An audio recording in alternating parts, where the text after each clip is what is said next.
Have you ever reacted to something in a very negative way and afterwards you sit back and you wonder, why did I just react that way? Why am I like this? Why does this pattern keep repeating itself in my life? You look at yourself as an adult and you know the right things to do, but somehow you continue to sabotage yourself. You know that going this way is the right way to go, but you end up going this way. You end up doing things you don't like to do. You end up being brash and harsh and defensive. You end up feeling shy and timid and intimidated, even despite all of the effort that you put into building your confidence. In private, you act confident, but in public, you are a shadow of yourself. Can you relate with any of the things I'm mentioning today? Now, sometimes the problems that you're experiencing with these things did not start in your adult years. They started in the foundational years of your life. If you watched last week's video, I talked to you about how to heal childhood traumas, and I remember mentioning extensively that the foundational years of a person's life are the most important years of a person's life. So if you haven't watched that video, maybe watch after watching this one. But the foundational years of your life are like the most important years where a lot of your habits, your behaviors, your beliefs are formed. And some of the things you're experiencing now as an adult didn't start now. They actually started in those years. And I always say to people, you may not have been responsible. You may not have been directly responsible for your childhood experiences, but you are responsible to effect the changes required for you to continue to progress in life, or else you will deal with the consequences of not healing or dealing with the situation. So in today's video, I'm going to be sharing with you 10 signs that clearly show that your childhood is still affecting you in your adult years. Let's get right into it, shall we? The first sign that shows that your childhood is still hampering your adult years is you struggle with self-worth. This is always one of the very clear signs that anyone can use to know whether or not they have childhood traumas that they're dealing with. And your struggle with self-worth often is rooted in lack of confidence built in you by those who watched over you. It's often due to criticism by them, constant comparison by them, when they constantly compare you with other people and other situations around you. And it's also as a result of emotional neglect. When you're being neglected emotionally as a child, you find that you are not grounded in your self-worth. You don't feel valuable. You don't feel enough. You have what we call imposter syndrome. You constantly doubt yourself. You constantly criticize yourself. You constantly tell yourself you are not good enough. You are not worthy. And even despite achieving tangible things and valuable things that are very impressive, you still don't see those things as achievements. You still feel like, this is not good enough. And this actually often is because you are struggling with your self-worth. Now, I always say that two truths can exist. You are valuable, but remember that who you are is not as important as who you believe you are. Who you believe you are is actually more important than who you actually are. So you may be worthy, you may already be valuable, you may already be all that. But if you believe that you are not worthy and you're not valuable, no matter how valuable you already are, you will not be valuable and you will not be worthy. And so one of the ways that you know that you're still dealing with childhood traumas is you constantly struggle with your self-worth. And it's time for you to take a pause and do some reflections and pay some attention to what's going on. Because trust me, something that happened in your foundational years is stretching out its neck telling you that you need to fix it. And that feeling you usually have, the struggles that you usually face, is yourself telling you something is not right. It's time to fix it. So that's the very first sign you struggle with self-worth. The second sign that your childhood may still be affecting you as an adult is you are a chronic people pleaser. And this is often rooted in you feeling or you experiencing love that was based on condition. So I would only love you if that's how your parents showed you love. Or you learned that someone's approval of me, of what I have done, is equal to love or the feeling of safety. So, they would only applaud me when I've done something good and something worthy. And then when I've done something that is not worthy, I get a backlash. I get chastised. I get rebuked in a terrible way. And you also feel like you have to always have this 10-10 attitude, 10-10 behavior. at all times, because if you are not constantly 10-10, people may not like you. They will disapprove of you. So someone who is a chronic people pleaser has difficulty saying no. They fear disappointing others, even at their detriment. Someone who is a chronic people pleaser constantly over-explains themselves. In situations where you can just give a simple, oh no, I'm not interested. Oh no, I'm not interested. I hope you understand. The reason why I'm not interested is because I have to do this for my mom. I have to do that for my mom. I have to go here. So everything just, it may not really work. I'm sorry. But I hope you understand. That's a chronic people pleaser. If somebody asks you for something and you can't give it, oh, I'm sorry, I cannot give it at this time. But if you find that you constantly have to over-explain yourself, and maybe at the end of the day, they can even guilt trip you into saying yes when you want to say no, that means that you're actually dealing with something somewhere that you need to go and fix. Because somebody who is living from true identity is not ashamed to say no. It's not ashamed to stand on their ground when they want to say something. They stand by what they say without feeling shy, without feeling guilty, without feeling intimidated. You have a right to your existence as much as the other person has a right to their existence. Now, this is in no way saying that you should become a selfish person, but sometimes when something you know is at your detriment, and you continue to give into it because you want to please other people, there is something wrong somewhere and you need to pay attention to it. It's a childhood trauma rearing its ugly head in your adult years. The third one on my list is you fear conflict or abandonment. And this one is often rooted in emotional instability or having an inconsistent childhood experience with the people who were supposed to be your guardians or parents. When they were not emotionally there, they were not emotionally available, or even when they were, it was never inconsistent. It was haphazard. You became fearful of conflict or abandonment. Another thing is if you were constantly rebuked or backlashed anytime you wanted to share an emotional experience with your parents in your childhood years. So you avoid difficult conversations because, let's not go there. I don't want to get anybody hurt. I don't want conflict. I don't want fights. Because in your childhood, everything you ever said or everything you ever tried to say turned into a fight, turned into chaos, turned into argument. Nobody wanted to hear you. It was always very, very chaotic. You panic when someone withdraws emotionally because your parents were never there for you. So you learned how to hold on to the little presence that they had. So when you grow up into an adult, when that man comes into your world and you know that that man or that woman, let me not just use man, and you know that that woman is not good enough for you, but then you hold on, you stay, and every time they try to leave, you start to panic. You start to panic and be very fearful because, I can't live without this person. You become fearful of them abandoning you. Meanwhile, as a whole, complete full human being, you should be able to thrive on your own, regardless of who stays or who goes. So if you are fearful of who goes, it means you are fearful of abandonment, and something in your childhood happened that's making you fearful of abandonment. Something in your childhood happened to you that's making you fearful of conflict. And it's time to address it and put a nip in that bud. Okay? Sign number 4 that your childhood is still affecting you as an adult is you are hyper-independent. This one, I personally used to be that person because I learned from a very young age how to rely on myself. You guys, some of you have heard my story. I lost my dad at a young age. My mom, who was saddled with the responsibility of taking care of 7 of us, 7 people, had to go into the streets to hustle. She had to start working and fending for us. And because of that, she barely had the time to take care of us.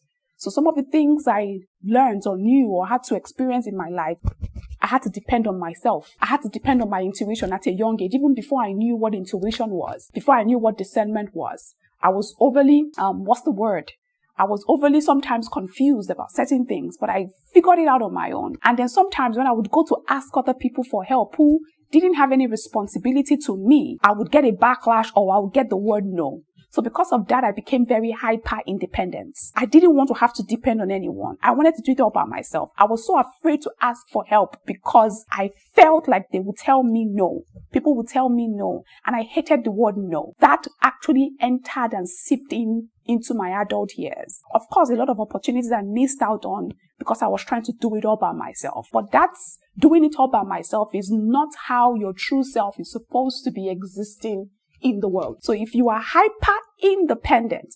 I can do it all by myself. I don't need anyone. You're struggling to ask for help. You have trust issues. You don't like to hear the word no. It may be because you had to fend for yourself very early in your childhood years. And it's time for you to go and confront that thing, because you are only putting a lot of burden on yourself when you choose to be hyper independent. Community exists for a reason. Family exists for a reason. Friends exist for a reason. And if you know that asking somebody for help would actually make your life a whole lot easier, why do you have to depend so much on yourself to make it happen? So this is something that you need to pay attention to, especially if you are a hyper independent. Notice I didn't say independent, because it's good to be an independent person. But when you are now overdoing your independence and you're not asking for help, then there's a problem somewhere. And it means that somewhere in your childhood, you learned how to fend for yourself very early. And it's time to break free from that shackle, because we are here for you for a reason. We love you and we want to extend a helping hand to you, but you have to let us. Okay, the fifth sign is you self-sabotage when things go well. I have somebody very close to me who does this, and I'm learning to extend her some grace because I can see it as a childhood trauma she's dealing with, even though she hasn't come to terms with it. She makes it hard to love her. She makes it hard to love her because every time something beautiful wants to happen, she's either pushing it away, running away from it, hiding from it, procrastinating, ruining good memories and good experiences just because she just feels like, this one, what if I expose myself to this? What will be the outcome? I don't want people to get to know me. So they are held back by shackles for whatever reason in their mind. They just keep self-sabotaging very good things that happen in their lives. They don't want to mingle. They don't want to be there. Even when you call them out for opportunities, they're like, They take so much time to give you feedback. They're procrastinating. They're very inconsistent. They quit right before success. In fact, they will have this glamorous plan and move to do something or venture out into something, but they never ever actually take the step, because to them, success feels unfamiliar or unsafe. And they just rather will stay in their chaos where things are not happening. They will stay being stuck. They're draining, guys. They're so draining. So if you're that person who self-sabotages when things go well, you ruin things. You bring chaos to things. You bring drama. You bring negativity into positivity. You just have a way of spoiling everything. You just spoil it because if this thing happens and it's don't be that person. It's time to fix it, because somewhere in your childhood, you learned that success is unfamiliar and not safe, and you would rather be chaotic in it. And if it's not chaotic, then it's not okay. It's time to change that, okay? The sixth sign that your childhood is hampering your adult years is you are overly defensive.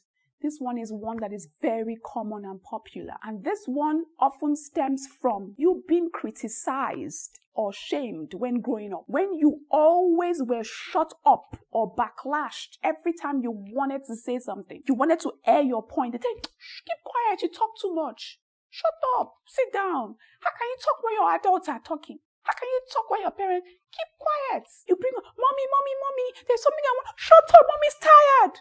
That's what happens. Those things are conditioning your child to, anytime she comes to you so happy, mommy, see what happened, mommy, shut up, I'm having a headache, don't stress me. You're conditioning that child to know that whenever she's excited about something, she will be backlashed up. So she better not say anything. Or apart from not saying anything, you're also teaching her that when somebody comes to her with feedback, with comments about something, she should always put up a defense. I beg, shut up. So somebody will come to you and give you constructive criticism, for example, give you feedback on something. Instead of you to take that feedback and sit down like an intelligent person, analyze it and say, okay, what if this person may be correct? Let me change, or let me work on it this way. No, you get defensive. Even when the person is not giving you feedback that's against you. Maybe they are telling you how maybe what you did made them feel. You throw a tantrum. You become defensive. People who do this are what you call gaslighters. Yes, they will gaslight you into thinking that you are now the one with the problem. It's so complicated and very chaotic. So an overly defensive person takes feedback very personally. They feel attacked very easily. They react react intensely to small criticism. And that happens again because you were often maybe criticized when you were in your younger years. You were often criticized when you were growing up. So every little thing, you take it as an attack. Somebody says, this is your skirt. And what happened to my skirt? Calm down. They've not even finished making the statement. You're already putting up a defense. Relax. Why is your body biting you? There is something making your body bite you. Your inner child is telling you, I don't feel safe in this thing you told me, so you need to fight. Even when you don't want to fight, even when you don't want to be defensive, but that inner child is saying, no, we need to fight, we need to fight, you need to fight. So she immediately fights before your adult self has the ability to even hold her back, because you have not brought awareness to her. She will just lash out and fight with her mouth. Before you know, everywhere done scatter, everywhere burst. Chaoticness everywhere just happening. That's not okay.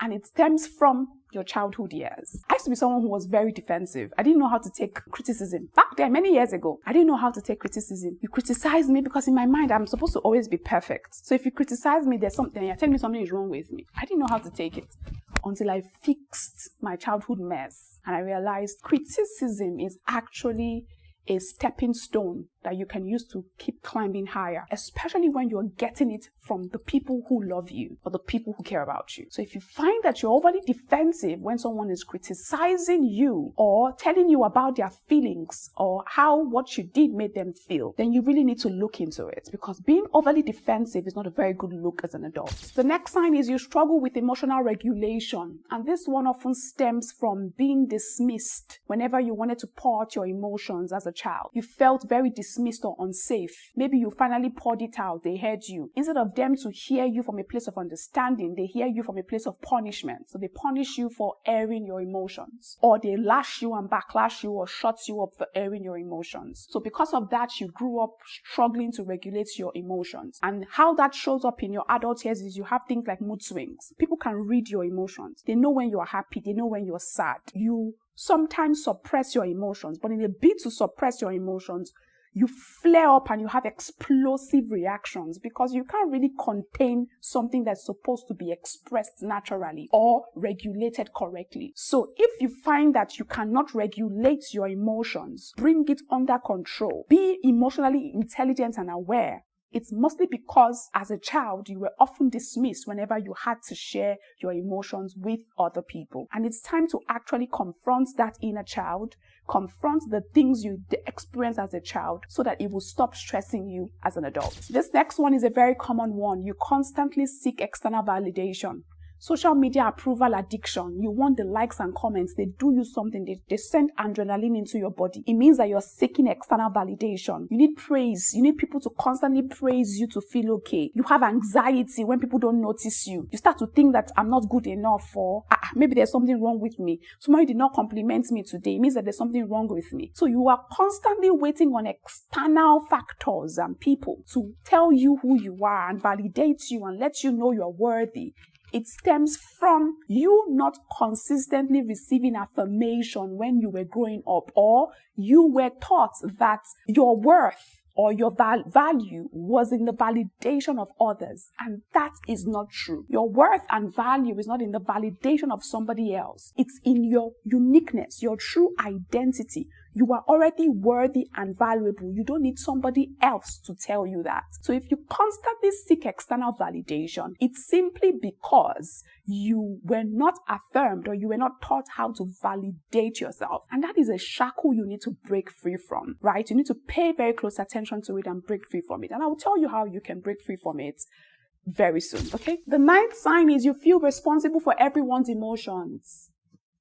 This was one that I know I suffered with for a while, a long time, because as a young child, I had to parent adults. I felt responsible because if I didn't step up to the plate, I felt everything was going to scatter. Everything was going to go bad. Everything was going to spoil. And I carried that into my adult years. And because of that, I felt responsible for always maintaining peace and order and making things work. Like in my past relationships, I'll be dealing with my own emotions and be dealing with another person's emotions, trying to help them regulate their emotions. Instead of them to call their rubbish for what it is and kick them out the door, I will be dealing with their own emotions and be dealing with my own, because I felt responsible for them. I felt responsible for ensuring everything was okay. And that's not okay. So if you constantly absorb other people's stress, You feel guilty when others are unhappy and you feel it's your responsibility to make them happy. Or you overfunction and extend and give yourself in relationship when it's draining you and it's making you, of course, taking a lot from you. It means that you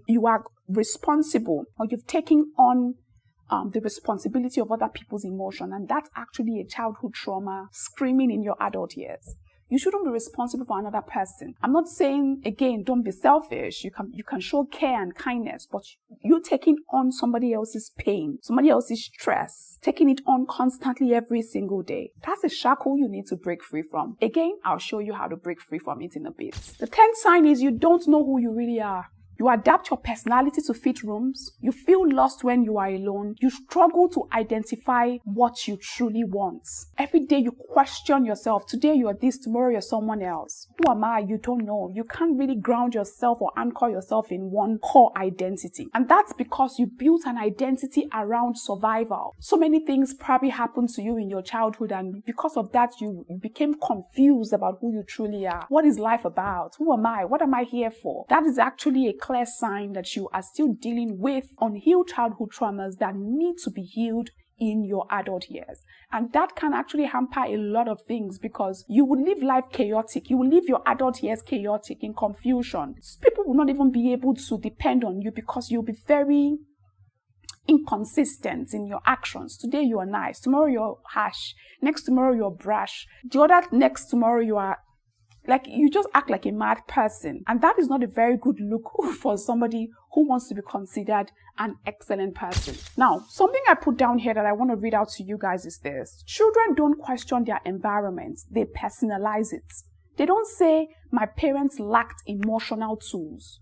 They say, something is wrong with me. So as a child, when you experience something, you don't say, oh, maybe my mom did not have what it takes, or she didn't have the emotional tools to take care of me. You automatically internalize it as, something is wrong with me. That interpretation becomes a belief. That belief becomes your identity. That identity becomes your behavior. That behavior becomes your life. And that's how your childhood silently ruins your adulthood. So a lot of the things you're struggling with now, I didn't even mention quite a number of them. These are just some major ones. But a lot of the things you're struggling with now as an adult stems heavily from your childhood experiences.